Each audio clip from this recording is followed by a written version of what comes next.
My name is Adrian Cole. I'm 38 years old, an engineer who has always believed in precision, patience, and proof for most of my life. I thought those qualities, steady hands, quiet persistence, faith in the data, were the only tools I needed to survive in technology.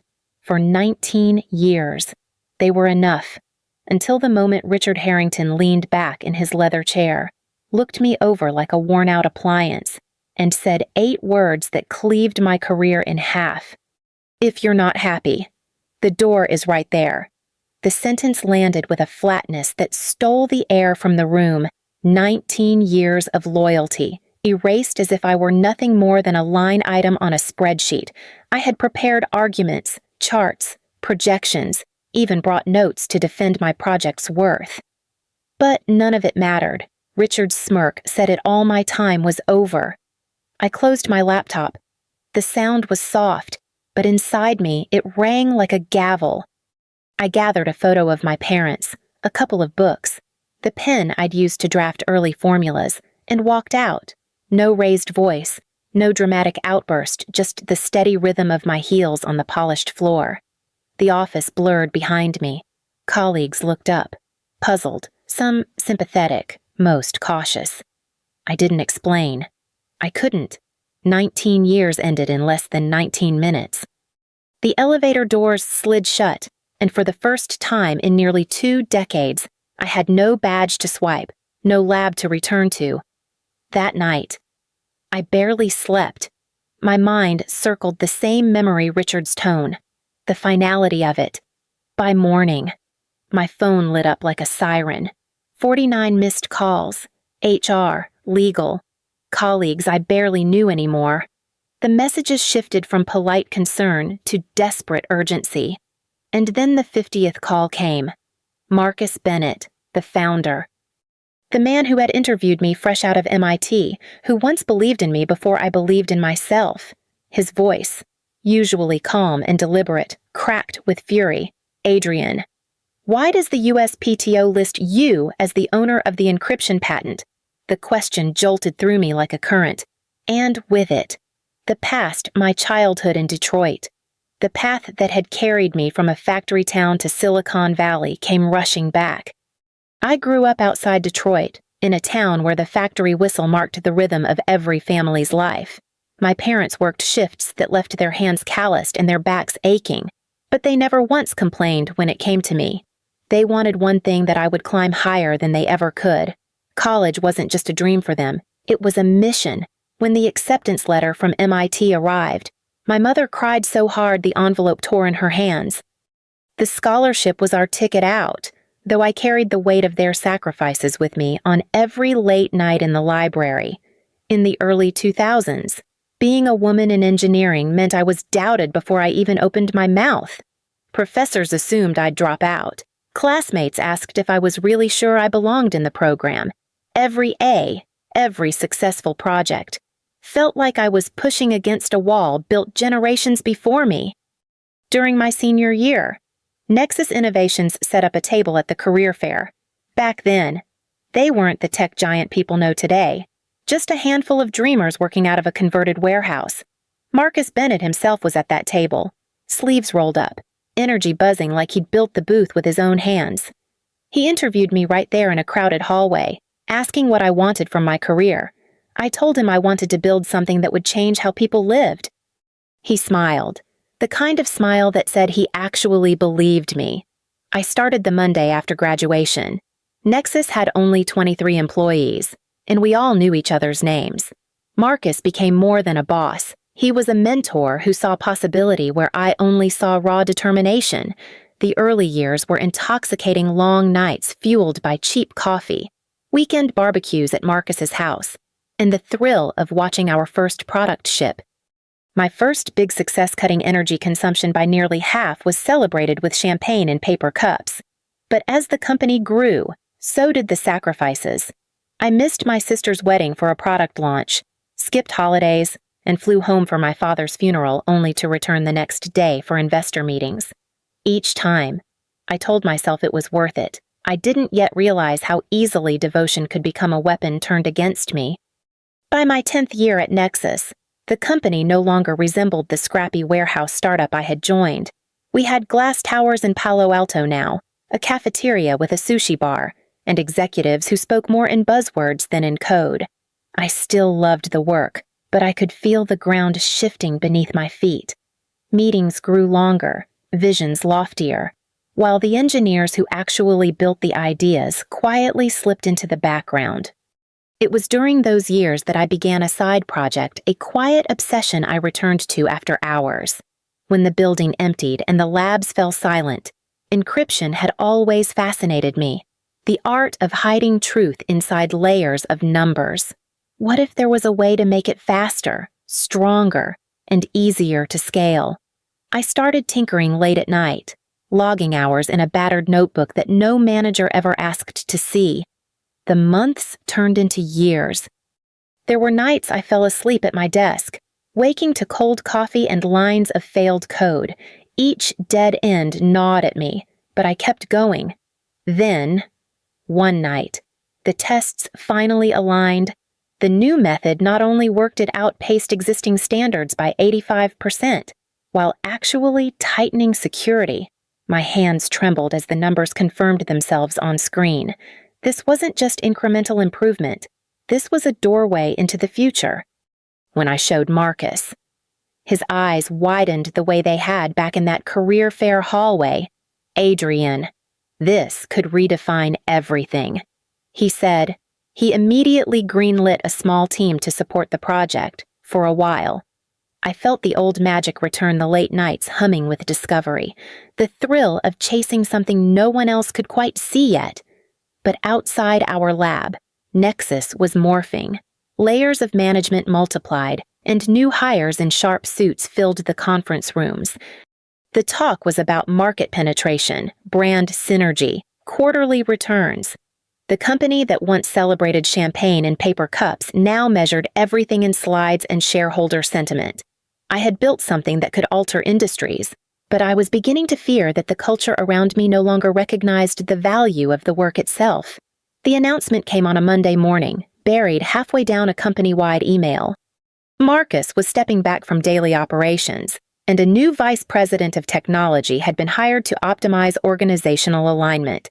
His name was Richard Harrington, and the introduction made sure to highlight his Harvard MBA and his reputation for modernizing legacy systems. Our first meeting was 3 days later. I had spent the night preparing slides, data points, and a clean narrative of the encryption project that had consumed years of my life. I wanted to start on solid footing. Richard arrived 15 minutes late, eyes fixed on his phone as he slid into his chair. His suit was immaculate, his posture polished, and when I mentioned my 19 years with Nexus, he smiled without warmth. "Impressive tenure," he said flatly, as though longevity were more liability than asset. He skimmed my presentation with detached interest. When I explained the breakthrough, he barely looked up. "Interesting concept." He murmured, "But the market's moving toward cloud-first strategies. We should consider redirecting resources there." It was clear he had no idea that what I'd built could redefine cloud security itself. His attention flickered back to his phone before I could finish my explanation. Over the next weeks, his patterns revealed themselves. He built an inner circle of young hires, bright-eyed men in sharp blazers, most of them straight out of business school. They parroted his language of disruption, synergy, and agility, but when pressed on technical details, they stumbled. Richard didn't care. They echoed his vision, and that was enough. The engineers who had carried Nexus for years, Thomas from product development, Sophia from my own team, found themselves marginalized. Their concerns were brushed aside in meetings, their roles quietly redefined until leaving seemed like the only option. I watched their desks empty one by one, the quick farewell emails followed by silence. Richard had a favorite among the newcomers, a young analyst named Bradley. He was bright but untested. Yet Richard held him up as the face of modern thinking. Slowly, resources that had once supported my encryption work began to flow toward Bradley's pet initiatives. It didn't matter that I had built the engine powering the company's future. In Richard's eyes, I was already outdated. By the time the boardroom filled, I had rehearsed every line of my presentation. The encryption breakthrough wasn't theory anymore. It was tested, repeatable, undeniable. For days, I had stayed late perfecting demos that could cut through the jargon and make the results visible even to non-technical executives. Marcus arrived early, taking his seat with the quiet dignity of someone who still believed in ideas. Richard swept in last, flanked by Bradley and two of his polished recruits, the air around them thick with self-importance. I began with the basics, showing how existing encryption standards bottlenecked data transfer. Then I unveiled the side-by-side demo our system versus the industry benchmark. The difference was immediate. Numbers rolled across the screen. Real-time proof that our method was faster, 85% faster, while delivering even tighter security. Gasps rippled across the table. Executives leaned forward, murmuring to each other as the implications sank in. One of them whispered revolutionary. Another scribbled notes like his hand couldn't keep up with his thoughts. For the first time in months, I felt the old thrill of being heard. When questions came, I answered each with data, careful but confident. The chief financial officer asked about market applications, and before I could respond fully, Richard interjected. "While the technical achievement is commendable," he said smoothly, "we should avoid overstating market impact. Bradley's team has identified several limitations that may prevent real-world adoption." Bradley picked up the cue, outlining criticisms based on outdated drafts he had never been cleared to access. His tone was assured, his words rehearsed. I let him finish, then calmly dismantled each point with current results. The room nodded with me, not with him. Marcus broke the tension. "Adrian, your team has done extraordinary work," he said, his voice carrying the weight of 19 years of knowing me. For a moment, I let myself believe that truth could drown out politics. I left the meeting lighter, carrying hope like a fragile glass in my hands. The next morning, that glass shattered.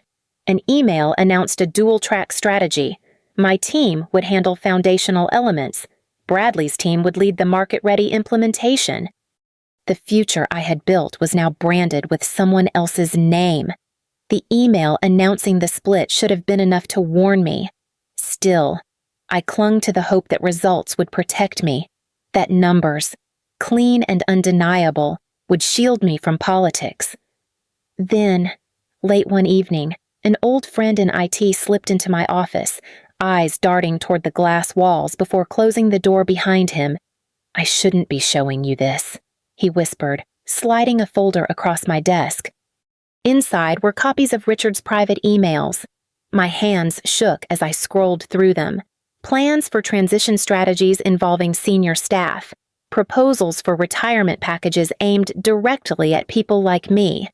One thread chilled me once we fully understand her approach. We can modernize it under Bradley's direction.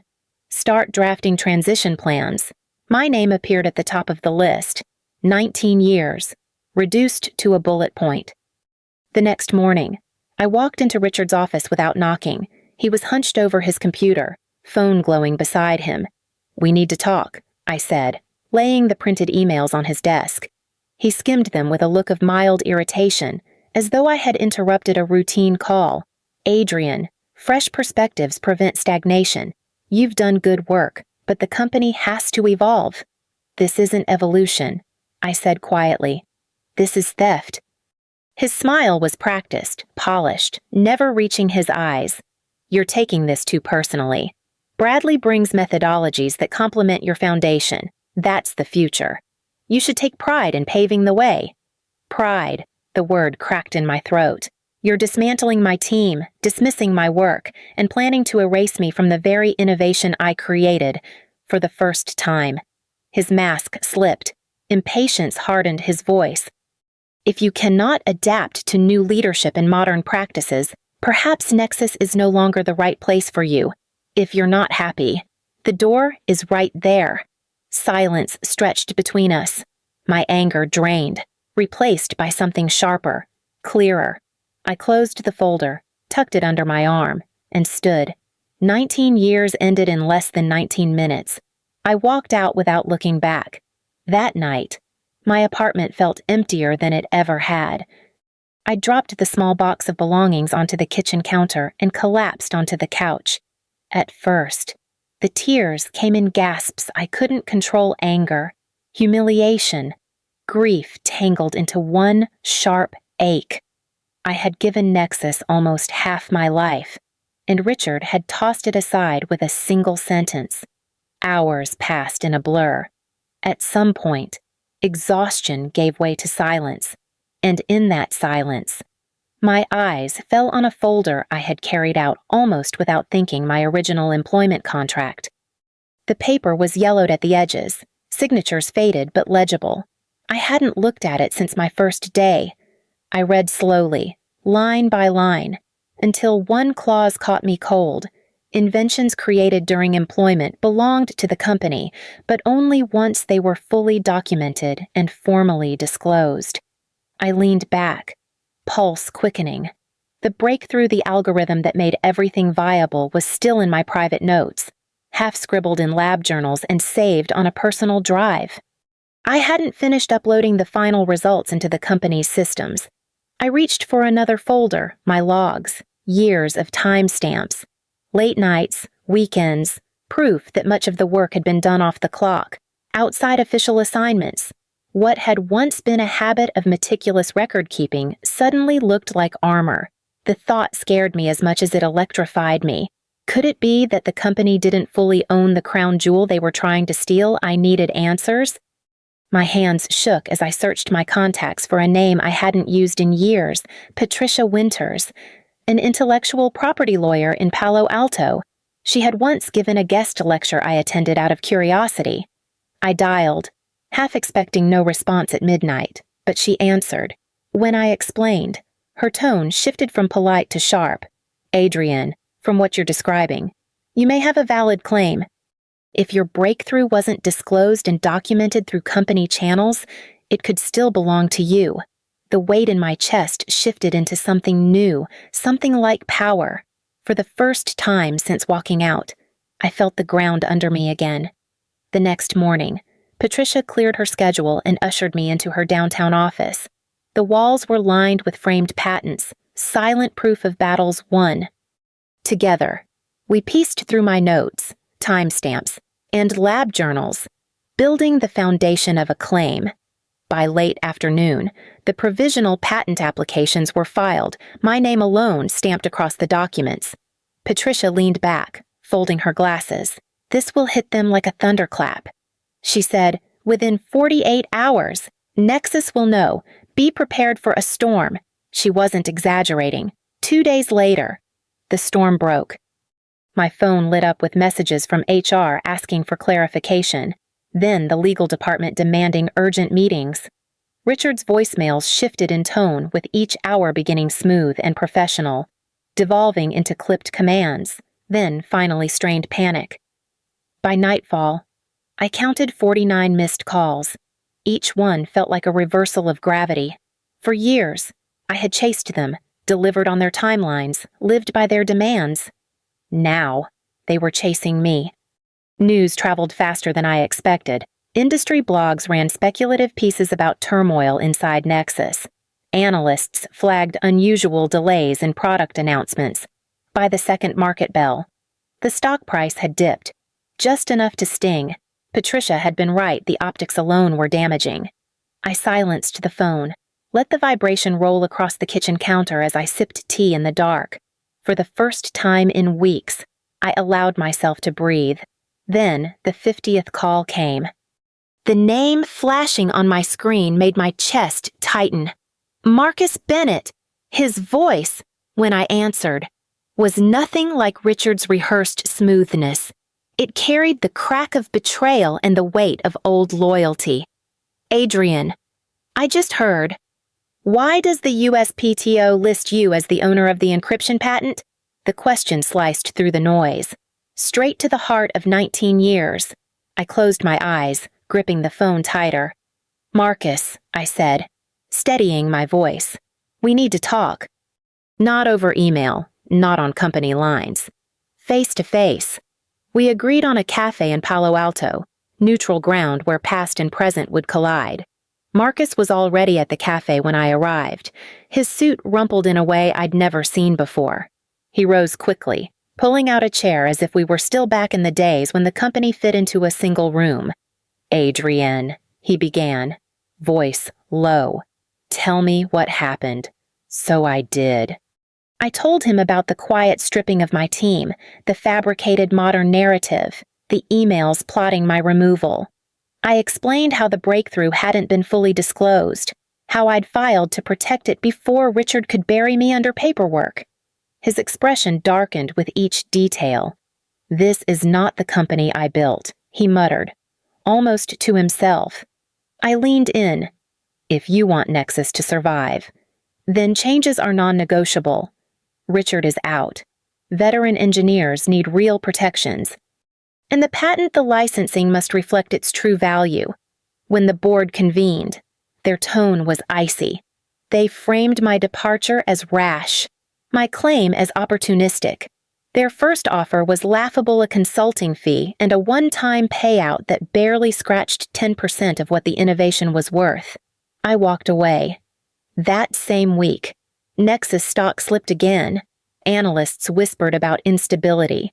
Investors called emergency meetings. The pressure mounted until Richard became the scapegoat.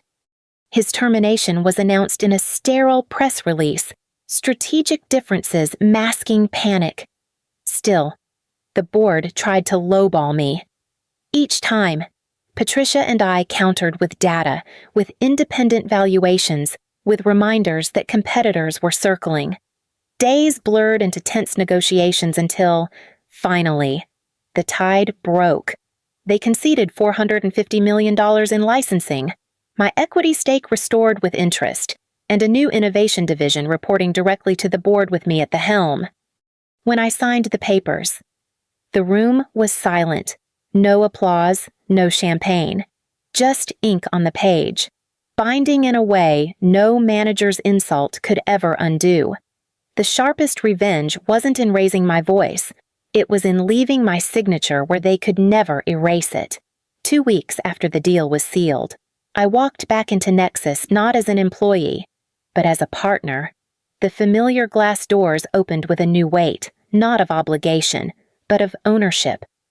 My badge now carried authority the old one never could. Bradley lasted 3 days after my return. He couldn't look the engineers in the eye, not after months of parroting Richard's lines while contributing nothing to the work. His resignation email was short, stripped of bravado. Richard disappeared entirely, his name fading from industry circles as quickly as it had been flaunted. My first act as head of the new innovation division was not a flashy announcement, but a quiet promise to the people who mattered. We created technical career tracks that valued mastery as much as management. We built mentorship programs so no young engineer would feel the isolation I once did. And we wrote protections into policy. No innovation could be stripped from its creators. It wasn't just about fixing Nexus. It was about honoring the people who made it real. The encryption system launched 6 months later. Contracts poured in from banks, hospitals, government agencies. Within a year, analysts valued the technology at over $1 billion. But what I carried home wasn't just revenue charts. It was the sense that the years of sacrifice had finally been reclaimed. At home, I built something else I'd neglected a life. I stopped staying in the office until midnight.